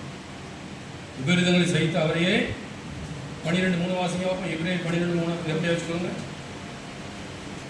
12 ஆகையால் நீங்கள் இளைப்புள்ளவர்களாய் உங்கள் ஆத்துமாக்களில் சோர்ந்து போகாதபடிக்கு தமக்கு விரோதமாய் பாவிகளால் செய்யப்பட்ட இவ்விதமான விபரீதங்களை சகித்த அவரையே நினைத்துக் கொள்ளுங்கள். விபரீதங்களை சகித்து அவரை நினைத்துக் கொள்ளுங்கள். இயேசு நினைத்துக் கொள்ளுங்கள். இதெல்லாம் இது நீங்க பைபிள்ல கடைசி பக்கத்தை வேட்டு ஒட்டி அதில் எழுதி வைக்கணும். உங்களுக்கு பிரச்சனை வரும்பொழுது, போராட்டம் வரும்பொழுது இதை எடுத்து வாசிக்கணும். ஏன்னா இது வாழ்நாள் முழுவதும் நமக்கு தேவையானது. அவர் என்ன செய்தாராம்? ஆகையால் நீங்கள் இழைப்புள்ளவர்களாய் உங்கள் ஆத்மாக்களிலே சோர்ந்து போகாதபடிக்கு, ஆத்மாவில் சோர்ந்து இப்படிலாம் நடக்குது, இப்படிலாம் கஷ்டப்படுது ஆண்டவரே, அப்படி சோர்ந்து போகாதபடிக்கு தமக்கு விரோதமாக பாவிகளால் செய்யப்பட்ட விதமான விரதங்களை சகித்த அவரே இயேசு நினைச்சு கொள்ளுங்க. தமக்கு விரோதமாக பாவிகளால் செய்யப்பட்ட அவருக்கு விரோதமாக எதிர்மான காரியங்களை அவர் எப்படி சகித்தார்? பொறுமையாக சகித்தார். அவரே நினைத்துக் கொள்ளுங்கள். அதுதான் நம்ம இங்க வாசிக்கிறோம், வேதத்தில் வாசிக்கிறோம். ஏனில் தேவன் படுதலாய் இருக்கிற மனசாட்சி நிமித்தம் ஒரு அதிகமாய் பாடுபட்டால் உபத்திரவங்களை பொறுமையாக சகித்தால் அதுவே பிரீதியா இருக்கும். அல்லேலூயா. உபத்திரவங்களை பொறுமையாக சகித்தால் அதுவே அவனுக்கு சந்தோஷமா இருக்கும். பிரீதியா இருக்குன்னா சந்தோஷமா இருக்கும். நீங்கள் குற்றம் செய்து அடிக்கப்படும் போது பொறுமையோடு சகித்தால் அதனால் என்ன உபத்திரம் கீர்த்தி உண்டு? நீங்கள் நன்மை செய்து பாடுபடும் போது பொறுமையோடு சகித்தால் அதுவே தேவன் முன்பாக பிரீதியா சந்தோஷமா இருக்கும். அப்ப குற்றம் செய்து நம்ம ஒரு குறை சொல்றதல்ல, பாடுபடுறதில்ல, நன்மை செய்து பாடுபடுறதுனாலே நீங்க சந்தோஷப்படுங்க. சபையில நான் பார்த்த அளவுல நான் யாருக்கு உதவி செய்யணும் அவங்க தான் எனக்கு எதிர்பார்த்துருக்காங்க. ஒன்றுமே செய்யாதவங்க இன்னைக்கு ஐயா சோத்திரம், ஐயா வணக்கம், பாஸ்டர் எப்படி இருக்கீங்க, என் பக்கையில் கொண்டாந்து 100 ரூபாய் வச்சுட்டு ஜெபிச்சுட்டு போகிறாங்க. நன்மை செய்யணும் அவங்களெல்லாம் எனக்கு எங்கே சொல்லுங்க. இது அங்கே ஒன்றைக்கிட்டே தரணும் இல்லை. அது இந்த சபைக்கு அந்த 30 வருஷம் அதுக்கு முன்னே அப்படி இல்லை. ஒன்றுமே செய்யாதவங்க ரொம்ப பணியாக வந்த ஐயா சோத்திரம் பாஸ்டர் உங்களுக்கு ஒன்றும் செய்ய முடியலையே. நம்ம யாருக்கு நன்மை செய்கிறோமோ அவங்க மூலமாக ஒப்புறோம். அதுதான் இங்கே சொல்லப்பட்டிருக்கு.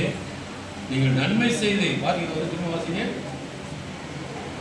வாசிமா பயப்படாம வாசி. நீங்கள் குற்றம் செய்து அடிக்கப்படும் போது பொறுமையோடு சகித்தால் அதனால் என்ன கீர்த்தி உண்டு? நீங்கள் குற்றம் செய்து ஐயா தப்பு செய்து ஒரு அடிச்சா அதனால என்ன சந்தோஷம்? நான் செய்து தப்பு அடிக்கிறான், நான் செய்து குற்றத்துக்கு அவங்க சொல்றாங்க. நீங்கள் நன்மை செய்து பாடுபடும் போது நல்லது செஞ்சு உங்களுக்கு குறை சொல்றாங்களா? நீங்க நல்லது செய்றீங்களா? அந்த குடும்பத்துக்கு ஏதாவது செஞ்சிருக்கீங்களா? நன்மை செஞ்சிருக்கீங்களா? அப்போ உங்களுக்கு குறை சொல்றாங்களா? நீங்கள் நன்மை செய்து பாடுபடும் போது பொறுமையோடு சகித்தால் அதுதான். நீங்க நல்லது செஞ்சுட்டு அவங்க உங்களுக்கு குறை சொன்னா பொறுமையா சகிக்கணும். அல்லேலூயா. நான் இப்படியெல்லாம் செஞ்சேனே அப்படி சண்டைக்கு போகக்கூடாது. சரியா? பரவாயில்ல, ஆண்டு சோத்திரம் சொல்லுவாங்க. தமிழ்ல என்ன சொல்லுவாங்க? வளர்த்த கடை மாறிட்டாங்க. வளர்த்தான கடை வளர்த்தான நல்லா புல்லெல்லாம் போட்டு கேட்டு வாய்க்கெல்லாம் போட்டு அது மாறுற காஞ்சி குத்தி வச்சான். இப்போ நன்மை தீமை செய்து பாடுபடும் போது சைக்கிள் பிரயோஜனம் இல்லை. நல்லது செஞ்சு அந்த நன்மை செய்கிற மூலமாய் உங்களுக்கு பாடுகள் வரும் பொழுது நீங்கள் பொறுமையை செய்தால் அதுதான் உங்களுக்கு பிரயோஜனமாக இருக்கும். கீர்த்தி உண்டாகும், சந்தோஷம் உண்டாகும். அந்த நாள் அதை நினைத்துக் கொள்ளுங்கள். இயேசு தமக்கு விரோதமாக பாவிகளால் செய்யப்பட்ட விருதங்களை சகித்த அந்த நாளை நினைத்துக் கொள்ளுங்கள். அல்லேலூயா. மறந்துடக்கூடாது. நன்மை செய்து அதனால உங்களுக்கு பிரச்சனை வருதா, போராட்டம் வருதா, சந்தோஷமா எடுக்கணும். அல்லேலூயா. நீங்க ஒருத்தருக்கு தீமை செஞ்சுட்டு அவங்க உங்களுக்கு திட்டாங்கன்னா அது என்ன பிரயோஜனம்? செஞ்சதுக்கு செய்கிறாங்க அவங்க. ஆனால் நீங்கள் நல்லது செஞ்சு அவங்க உங்களுக்கு விரோதமாக எழும்புறாங்கன்னு சொன்னால் நீங்கள் சந்தோஷப்படணும். ஏசுனா செய்கிறாங்க. அதான் யாருக்கு நல்லதே செய்யறது, நானே குடும்பம், அவ்வளோதான். நம்ம யாருக்கு நன்மை செய்யணும்? செய்யறதே இல்லையே. தேவன் தர்மதானத்தில் எப்படி இருக்கிறாரு? எப்படி இருக்காரு? நீ யாருக்கு செஞ்சுருக்க? 100 ரூபா யாருக்கு கொடுத்துருக்கியா? என் பிள்ளைக்கு நான் என் புருஷன் 3 பேர் சாப்பிடுவோம். 5 பைசா ஈர்க்க மாட்டோம். அப்புறம் எங்கள் நன்மை செய்கிறது உனக்கு கோவம் வரதான் செய்யும். நீ நன்மை செஞ்சு பழக்கமே இல்லை அப்படின்னால உனக்கு யாரும் கெட்ட செஞ்சால் உடனே கோவம். நன்மை செஞ்சு பழகி இருந்தா தர்மதானத்திலே தேவன் பிரியமாக இருக்கிறார். அல்லேலூயா. அவர் இயேசு எந்த ஒரு தீமை செய்யலையே, ஆனால் அவர் குறவமாக எழுப்பினாங்க. ஆகவே பாவிகளால் செய்யப்பட்ட விபரீதங்கள் அவர் பொறுமையாய் சகித்தாராம். அல்லேலூயா. அந்த நாளை அதை நினைத்துக்கொள். உன் வாழ்க்கையில் அப்படி வரும் பொழுது இயேசு இப்படியெல்லாம் சகித்தாரே, பொறுமையா இருந்தாரே, இப்போ நான் பொறுமையா இருக்கணும். இது கிறிஸ்துடைய பண்பு. நம்ம உள்ள நம்மளோட மனசுல நம்மள்கிட்ட வரணும், நம்மளோட இருக்கணும். இதுதான் கிறிஸ்துடைய பண்பாடு. இதை மறந்துடுறமே. அடிச்சா அடிப்பேன், துள்ளுனா துள்ளுவேன், என்னை பேசுனா நான் பேசுவேன், விட மாட்டேன். நீயா விசாரிக்கணும்.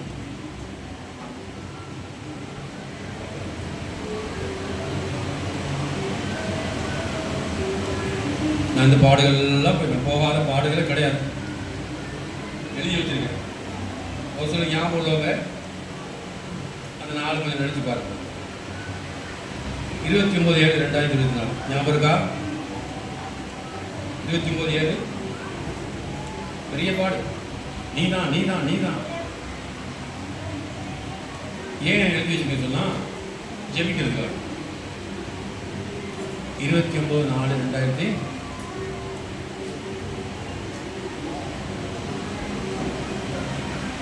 அப்ப சகித்தா. நமக்கு கிறிஸ்தவர்களுக்கே சகிப்பு தன்மையை தான் முக்கியம்.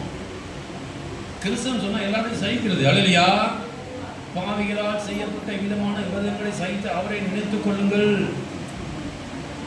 அப்ப நமக்கு அப்படிப்பட்ட காரியம் நன்மை செய்தால் தீமை செய்தால நன்மை செய்தே உங்களுக்கு பாடு வரும் பொழுது நீங்கள் சகிக்க வேணுமா? அல்லேலூயா. நல்லது செஞ்சனே, இப்படிலாம் செஞ்சனே, இப்படிலாம் சொல்றாங்களே, அப்படி இருக்கக்கூடாது.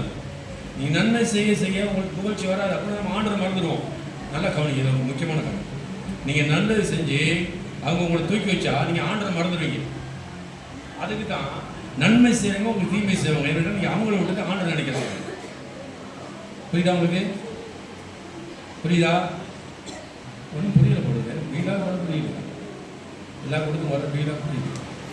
என்னது ஏன் வருது தெரியுமா? நன்மை செய்தவங்க ஏன் நம்ம தீமை செய்யறாங்க தெரியுமா? நன்மை செய்தவங்க எங்கள் பாசம் தான் இப்படிலாம் செஞ்சார், பாசம் தான் அப்படின்னு சொன்னால் நான் ஆண்டரை மறந்துடுவேன். அவங்க எனக்கு தெய்வம் மாறிடுவாங்க. அதனால அவங்கள எனக்கு விதமாக எழுப்புவார். அப்போ என்ன பண்ண திரும்ப ஆண்டவர், ஆண்டவரே பார்த்தீங்களா எவ்வளோ நல்ல ஆண்டவர். அப்போ இதில் நன்மைக்கு தானே வருது.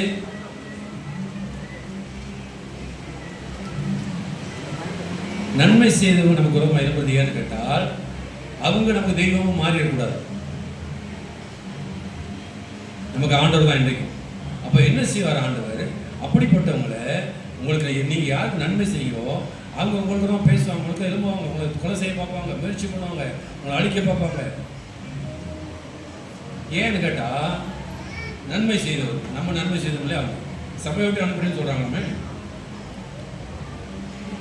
அப்போ என்ன நடக்கும்? ஏன்டா அவங்க நமக்கு தெய்வம் ஆகிட்டாங்க. படிக்கு ஆண்டவர் நினைக்கிறதுக்காக இல்லைன்னா நம்ம ஆண்டரை மறந்துடுவோம். உங்களுக்கு நீங்கள் நன்மை செய்தோம்னா உங்களுக்கு வந்து உங்களை புகழ்ந்து கொடுத்தாங்கன்னா சபைக்கு ஒழுங்காக வர மாட்டீங்க. அவங்க தான் உங்களுக்கு தெய்வம் போயிடுவாங்க, உங்களை புகழ்ந்துருவாங்க. எவ்வளோ நல்ல ஆண்டர் பார்த்தீங்களா?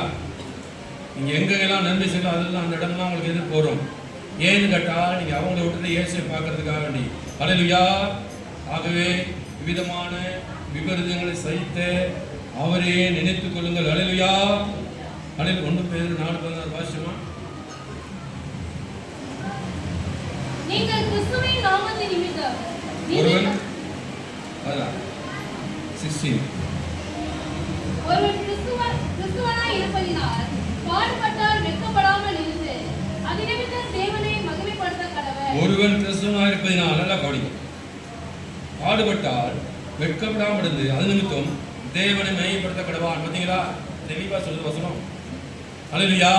நீங்க பாடுபட்டா நீ வெட்கப்படாதீங்க, தேவனை மையப்படுத்துங்க. நீ கிறிஸ்துவன் தானே, இயேசுவின் பிள்ளைகள் தான். நீங்க உங்களுக்கு பாடு வந்தா, அதுவும் நன்மை செய்து பாடு வந்தா நீ வெட்கப்படாதீங்க, தேவனை மையப்படுத்துங்க. காலையில சொல்லுமா, ஒரு கிறிஸ்துவராக இருப்பதினால் பாடுபட்டால் வெட்கப்படாமல் இருந்து அது நிமித்தம் தேவனை மையப்படுத்த கடவான்.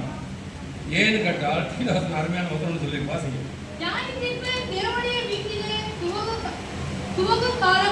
பார்த்தீங்களா, தேவன் விட மாட்டார்.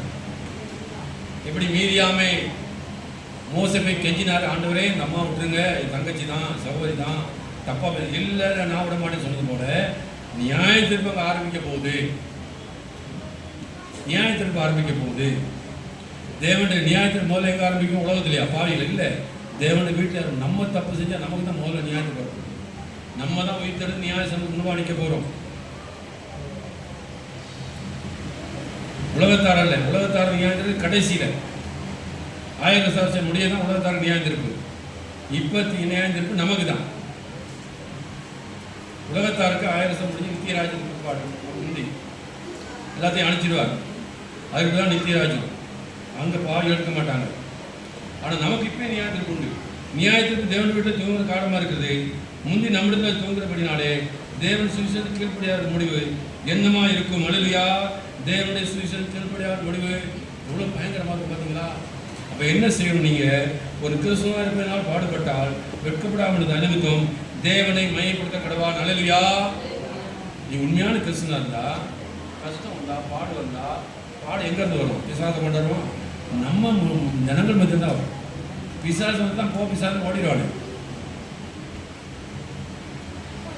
சந்தோஷப்படுங்க, ஆண்டரை மையப்படுத்துங்க. கிறிஸ்துவ அப்படித்தான் செய்தாரு.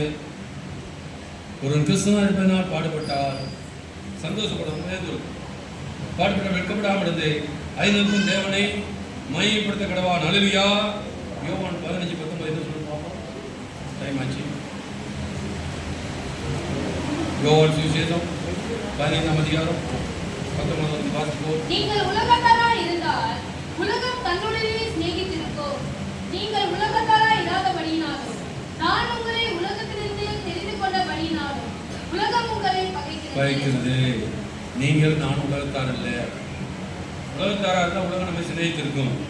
அப்போ சபைக்குள்ளே உலகத்தார் இருக்கிறாங்க. சபைக்குள்ளே எப்படி இருக்காங்க? உலகத்தார் இருக்கிறாங்க. ஏன்னா உலகத்தார கூட வருவாங்க, சபைக்கு வருவாங்க, ஜெபம் பண்ணுவாங்க, எல்லாம் போவாங்க. ஆனால் உலக காரியங்களை விட்டு கொடுக்க மாட்டாங்க. உலகத்தோட தொடர்ந்து. அப்போ அவங்க மூலமாக நமக்கு உபத்திரம் வரும், போராட்டம் வரும், ஐக்கியம் வரும், கஷ்டம் வரும். ஆகவே நீங்கள் என்ன செய்யணுமா?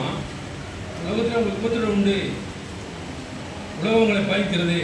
நீங்கள் உலகத்திலிருந்து தெரிந்து கொள்ளப்பட்டபடினாலே உலகம் உங்களை பகைக்கிறது. உலகத்தாராக இல்லாதபடினாலே உலகம் உங்களை என்ன செய்து? உலகத்தாராக இல்லாதபடினாலும் நான் உங்களை உலகத்திலிருந்து தெரிந்து கொள்ளப்பட்டபடினாலும் உலகம் உங்களை பகைக்கிறது.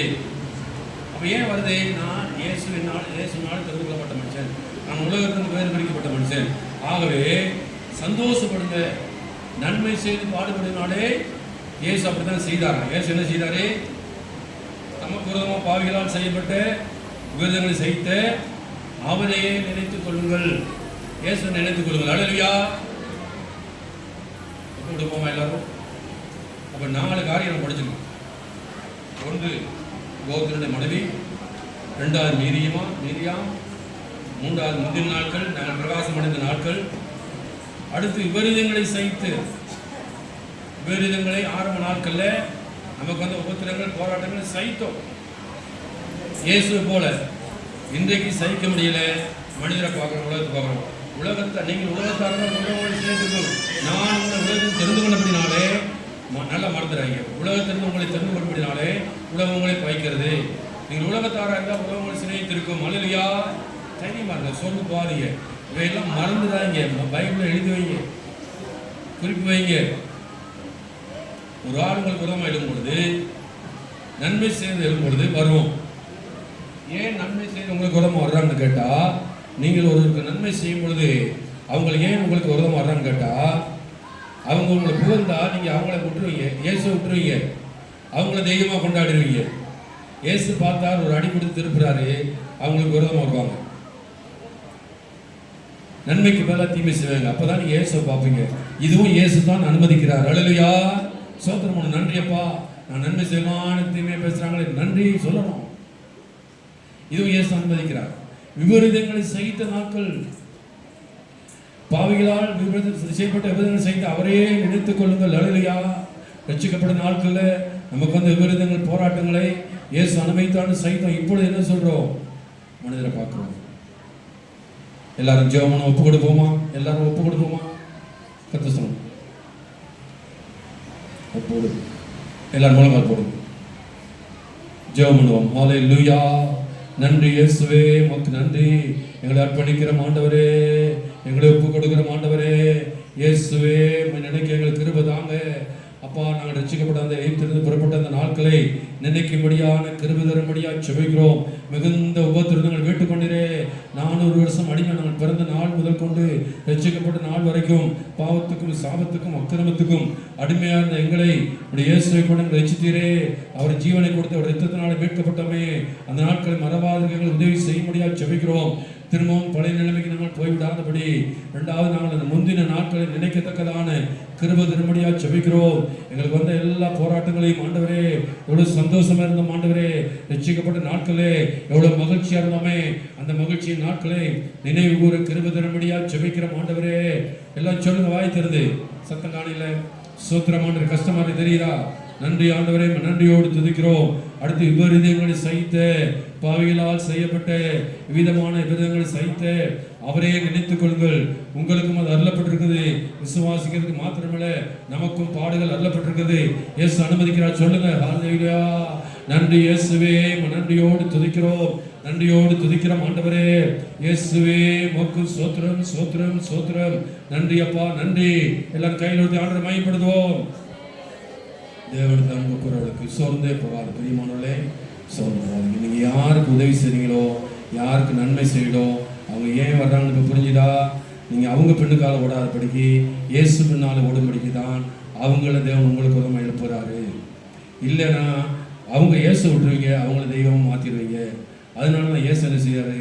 நீங்கள் யாருக்கு உதவி செய்யுங்களோ, யாருக்கு நன்மை செய்கிறீங்களோ, யாருக்கு ஜெபிக்கிறீங்களோ, அவங்களே உங்களுக்கு உதவமாக வருவாங்க. ஏன்னு கேட்டால், அப்படி வரலைன்னா அவங்க உங்களை புகழ்ந்து புகழ்ந்து உங்களை தெய்வம் மாற்றிடுவாங்க. நீங்கள் அவங்க அதுக்கு தான் இயேசு என்ன செய்தாரு? அவங்கள நமக்கு உதவமாக அனுப்புகிறாரு. ஹல்லேலூயா. அப்போ இருந்து தெரியுது, சகலமும் நன்மைக்கு நடக்கிறது. அடுத்து கர்த்தர் எல்லாவற்றையும் நன்மைக்கு எதுவாக என்னோட வாழ்க்கையிலே செய்கிறபடி நாடு சோத்திரம் பண்ணுவோம். சோத்திரம், சோத்திரம், சோத்திரம், சோத்திரம். நன்றி. ஆமென். Yes, Lord.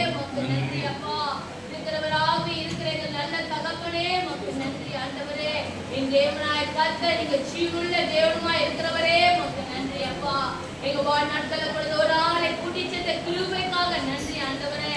இந்த நாளை கூட தேவனாய் கர்த்தர், நீங்க எங்களுக்கு காலம் கொடுத்த கிருபைகளுக்காய் கொடான நன்றிகளை செலுத்துகிறோம் ஆண்டவரே. என் தேவனே, இந்த கால வேலை கூட தேவனாய் கர்த்தர், நீங்க ஒவ்வொருவரையும் கூட தேவனே உடைய கிருபையினால கூட அப்பா, உடைய அன்பினால ஒவ்வொரு நிரப்பினருக்காய் கொடான நன்றிகளை செலுத்துகிறோம். நிச்சயமாகவே முடிவு உண்டு ஆண்டவரே. என் தேவன் எங்களை வழிநடத்த வல்லவராய் இருக்கிறீரே, உமக்கு நன்றி அப்பா. இந்த கால வேலை கூட தகப்பனே, சோர்ந்து போய் வந்து ஒவ்வொரு உலகங்களையும் கூட ஆண்டவரே, என் தேவனாய் கர்த்தர், இந்த காலையில் மாற்றினதற்காய் தேய்ச்சினதற்காய் நன்றி ஆண்டவரே. அருமையா என் தேவனாய் கர்த்தர், கால வேலை கூடப்பா அப்படியே எங்களோடு நீங்க பேசின அருமையான வார்த்தைகளுக்காய் நன்றி தகப்பனே. தாசரை வெளிப்படுத்தி என் தேவனாய் கர்த்தர், நீங்க எங்களோடு கூட வெளிப்பட்ட கிருபைகளுக்காய் நன்றி அப்பா. என் தேவனே, முந்தின நாட்களை நான் நினைவு கூறத்தக்கதா என் தேவனாய் கர்த்தர் அப்பா, நீங்க கற்றுக் கொடுத்த கிருபைக்காக நன்றி ஆண்டவரே. முந்தி இருந்த நாட்களை கூட ஆண்டவரே நான் நினைவு கூற என் தேவனுக்கு கற்றுக் கொடுத்த கிருபைக்காக நன்றி ஆண்டவரே. எகிப்து தேசத்திலிருந்து புறப்பட்டு வந்த நாட்களை கூட ஆண்டவரே நாங்கள் நினைத்த ஆண்டவரே உயிரோடு இருக்க நாள் மட்டும் அப்பா, அதை நினைவு கூற எங்களுக்கு கற்றுக் கொடுத்த கிருபைக்காக நன்றி ஆண்டவரே. ரட்சிக்கப்படாத இருந்த நாட்களை கூட ஆண்டவரே, பாவத்தின் வழி நடந்திருந்த நாட்களை கூட ஆண்டவரே, எங்களையும் கூட தேவனாய் கர்த்தர், நீ தேவனிங்க கொண்டு வந்த கிருபைகளுக்காய் நன்றி அப்பா. அந்த நாட்களே தேவனே, நாங்கள் உயிரோடு இருக்க நாட்கள் மட்டும் அதை நினைவு கூற தேவனுக்கு கற்றுக் கொடுத்த கிருபைக்காக நன்றி அப்பா. என் தேவனே, நீ நல்ல தேவனா இருக்கிறீங்கப்பா. எங்களை விசாரிக்கிற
எடுத்து பயன்படுத்தும்படிக்காய் ஜெபிக்கிறோம் ஆண்டவரே. வராம தடைபட்டு போயிருக்க ஒவ்வொரு பிள்ளைகளுக்கும் ஜெபிக்கிறோம் தகப்பனே. ஒரு விஷயம் இறங்குங்கப்பா. ஒரு விஷயம் என் தேவனாய் கத்த தடைகள் யாவும் நீக்கி போடும்படிக்காய் ஜெபிக்கிறோம். இடங்கொள்ளாமல் போக மட்டும் என் தேவன் நிரப்ப வல்லவராய் இருக்கிறீரே. உமக்கு நன்றி தகப்பனே. அப்படியே என் தேவனே நீங்க கொடுத்த தாசனுக்காய் நன்றி தகப்பனாரை ஆசீர்வதிக்கும்படிக்காய் ஜெபிக்கிறோம். நீ தந்த சுகத்துக்காய் நன்றி அப்பா. நீ தந்த பலத்துக்காய் கொடான நன்றிகளை செலுத்துகிறோம். கைட்டு செய்த என் தேவனாய் கத்த எல்லா வேலைகளும் கூட ஆண்டவரே ரெட்டிப்பான ஆசீர்வாதத்தை கட்டிடும்படிக்காய் ஜெபிக்கிறோம் ஆண்டவரே. இன்னும் அநேக காரியங்களுக்கு எடுத்து நீங்க பயன்படுத்த போகிறீரே. நன்றி அப்பா. தொடர்ந்து என் தேவனே இந்த கால வேலை கூட அப்பா உமக்கு உண்மையாய் உத்தமமாய் கொடுத்த ஒவ்வொரு கரங்களையும் கூட வானத்தின் பல கனிகளை திறந்து இடங்கொள்ளாமல் போகும்படி நிரப்படி சொன்னது போல என் தேவனாய் கத்த கைட்டு செய்த எல்லா வேலையும் கூட ஆசீர்வாதத்தை கட்டிடும்படிக்காய் ஜெபிக்கிறோம். உடைய கரம் தாங்கட்டும் ஆண்டவரே. நீங்க பலப்படுத்தும்படிக்காய் ஜெபிக்கிறோம் அப்பா. மாலையாரி ஆசீர்வதிங்கப்பா. மாலை ஊழியர்கள் யாருடைய கரங்கள் கொடுக்கிறோம் வேறெடுத்து வழிநடத்துங்க. சந்திக்கிற ஒவ்வொரு பிள்ளைகளையும் கூட இந்த நாட்கள்ல கூட தேவனாய் கத்த நீங்க ரட்சிப்புக்குள்ள கொண்டு வரும்படிக்காய் ஜெபிக்கிறோம். உடைய கரங்களை ஒப்பு கொடுக்கிறோம் அப்பா. வேறெடுத்து வழிநடத்தும்படிக்காய் ஜெபிக்கிறோம் ஆண்டவரே. நீ வேலையில் ஏந்துவீர் ஆண்டவரே. எங்களை சுமப்பீர் ஆண்டவரே.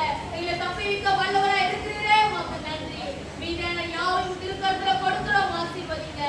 இயேசு கிறிஸ்து நாமத்தை ஜெபிக்கிறோம் எங்கள் ஜீவனுள்ள நல்ல பிதாவே. ஆமென். என் ஆத்துமாவே கர்த்தரை ஸ்தோத்திரி. என்னுடைய உள்ளமே அவருடைய நாமத்தை ஸ்தோத்திரி. என் ஆத்துமாவே கர்த்தரை ஸ்தோத்திரி. அவர் செய்த சகல உபகாரங்களையும் மறவாதே.